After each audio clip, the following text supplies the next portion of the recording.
Hello students, welcome to my YouTube channel mathematics with vigour. Students, आज का आपका question है डिफाइनाइट इंटीग्रल का। आपको इंटीग्रेट करना है cos 2x को x के रेस्पेक्ट में विद लिमिट्स 0 to π/2। क्लियर। तो स्टूडेंट्स प्रीवियस लेक्चर में हमने किया था sin 2x का, आज हम कर रहे हैं cos 2x का। सो स्टूडेंट्स कैसे करेंगे? बिल्कुल cos x का इंटीग्रेशन क्या बताया हुआ है मैंने। cos x का इंटीग्रेशन क्या होता था? साइन एक्स होता था। फॉर्मूलाज हम पहले ही पढ़ चुके हैं। तो स्टूडेंट्स यहाँ क्या है cos 2x। तो देखो मैंने आपसे कहा था यदि इस x की जगह लीनियर फंक्शन यानी कि आपको ax प्लस b दे दे तो कैसे इंटीग्रेशन हम करते थे। मैंने आपसे कहा था cos x का sin x होता है ना, तो बिल्कुल cos ax प्लस b का sin ax प्लस b ही होगा। बट लास्ट में हमें x के कोफिशिएंट को यानी कि a को डिवाइड में भेजना होता है। मतलब देखो cos 2x का क्या होगा, cos का साइन होता है यानी कि cos 2x का बिल्कुल sin 2x ही होगा। बट x के कोफिशिएंट को यानी कि 2 को, अपने यहाँ x का कोफिशिएंट a था, यहाँ आपका x का कोफिशिएंट क्या है 2, यानी 2 को भेजना होता है डिवाइड में। क्लियर। बस हो गया इंटीग्रेशन, लिमिट लगा दो 0 to π/2। ठीक है। नाउ क्या करना है, देखिए स्टूडेंट्स एक चीज़ आपको समझ आ गई है ना, अपना ये वाला ही फॉर्मेट है यहाँ। बिकॉज यहाँ b की जगह क्या दे दिया 0। अरे एडमिशन में एडिशन में कुछ नहीं दिया, इसका मतलब 0 दे दिया। ठीक है, तो b की वैल्यू 0 है और a की वैल्यू 2 अपने क्वेश्चन में। अब अप्लाई कर दीजिए लिमिट्स। तो पहले कांस्टेंट 2 है, इसको हम बाहर ले लेते हैं। तो 1/2 को बाहर ले लिया और लिमिट लगानी है आपको sin 2x पे 0 to π/2। क्लियर। तो लिमिट्स लगा देते हैं 1/2। लिमिट कैसे लगानी होती है, जहाँ भी x लिखा होता है वहाँ पहले अपर लिमिट फिर लोअर लिमिट। तो sin 2 x की जगह क्या लिखना है आपको π/2 माइनस साइन, अब क्या करना है माइनस लगा के लोअर लिमिट। तो 2 तो आपने एज इट इज़ लिख दिया, x की जगह लिख देना है 0 और ये आपका ब्रैकेट बंद। क्या आ गया 1/2। देखिए 2 1 से 2, 2 1 से 2 कैंसिल हो गई ये टर्म। तो क्या आ गया आपके पास साइन पाई माइनस 2 × 0 0 हो गया साइन 0। बस अब याद होनी चाहिए values. So students sine pi की वैल्यू जानते हैं। देखो मैं एक चीज़ बता रही हूँ, हमेशा याद रखना sine n pi is equal to 0 होता है। n की वैल्यू कुछ भी रख लो, साइन n की वैल्यू 1 लिखोगे तो 1 × पाई आ जाना है, यानी कि साइन पाई भी 0 होता है। n की वैल्यू 2 लिख लो यानी कि 2 पाई, ये भी 0 होता है। साइन की वैल्यू आप 3 लिख लीजिए, साइन 3 पाई वो भी 0 होता है। साइन की जगह यहाँ 4 लिख लो, 5 लिख लो, 6 लिख लो, 7 लिख लो, कुछ भी लिख लो, 0 होता है वैल्यू। क्या याद रखना है, साइन n पाई हमेशा 0 होता है। क्लियर।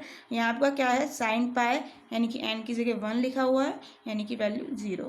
क्लियर। तो 1/2 और ये आपका वैल्यू होगी 0 माइनस साइन 0 ही होती है इसकी वैल्यू भी। सो इज इक्वल टू क्या आ गया आपके पास 0 माइनस 0 0 हो गया और 0 × 1/2 भी 0 हो चुका है। ये आपका आंसर। क्लियर, समझ आया।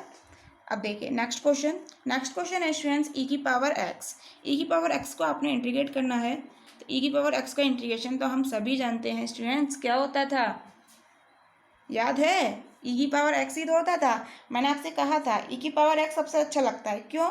इंटीग्रेट कर लो चाहे डिफ्रेंशिएट कर लो, वैल्यू चेंज ही नहीं होती, e की पावर x ही रहती है। ठीक है, तो स्टूडेंट्स कर दीजिए फटाक से। e की पावर x का इंटीग्रेशन e की पावर x ही होता है विद लिमिट्स 4 to 5। बस लिमिट्स अप्लाई कर दो, e की पावर x की जगह 5 लिखना है, माइनस लगाना होता है, e की पावर अब क्या कर देनी है 4। ठीक है, बस आंसर आ गया। कितना सिंपल क्वेश्चन था। ठीक है, देखिए नेक्स्ट क्वेश्चन देखते हैं। आपको इंटीग्रेट करना है tan x को विद लिमिट्स भी दी हैं 0 to π/4। ठीक है, सो स्टूडेंट्स याद है tan x का इंटीग्रेशन हमने जब इनडिफाइनाइट इंटीग्रल अनिश्चित समाकलन पढ़ा था तो कैसे किया था। अगर आपको याद नहीं है कोई बात नहीं, लिंक आपको मिल जाएगा डिस्क्रिप्शन बॉक्स में, आप वहाँ से देख सकते हैं tan x का इंटीग्रेशन क्या होता है, कैसे आता है। ठीक है, मैंने आपको पहले ही बताया था tan x का इंटीग्रेशन, तो इसलिए आप वहाँ से देख लीजिएगा स्टूडेंट्स, लिंक आपको डिस्क्रिप्शन बॉक्स में मिल जाएगा, वहाँ से प्लीज़ चेक कर लीजिएगा।